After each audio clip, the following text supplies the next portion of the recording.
Sir প্রথমে এই যে এখানে যে জিপটা আছে এটা আনজিপ করবেন। আনজিপ করার পর এখানে ডাবল ক্লিক করে এই যে স্যার ফ্ল্যাশ ডাউনলোড টুলস এটাতে ডাবল ক্লিক করবেন। ক্লিক করলে এরকম ইন্টারফেস আসবে। দেন হচ্ছে এখান থেকে ESP32 স্যার সিলেক্ট করবেন, করে ওকে করবেন।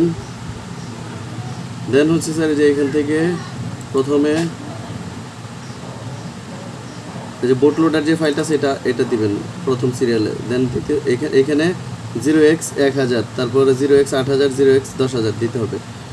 আর এইদিকে পরে আবার সেকেন্ডটাতে দিবেন হচ্ছে পার্টিশন, এবং থার্ড যেটা এটাতে দিবেন হচ্ছে বিনটা।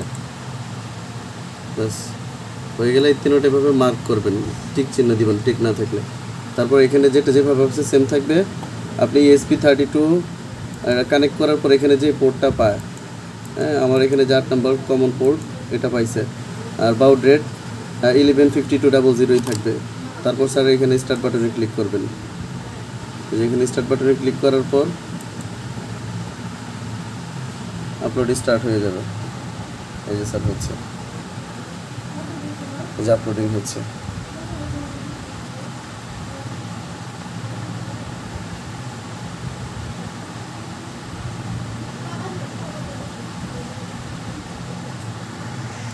স্যার যখন পুরোটা কমপ্লিট হয়ে যাবে তখন এই যে এখানে ফিনিশ লেখা শো করবে।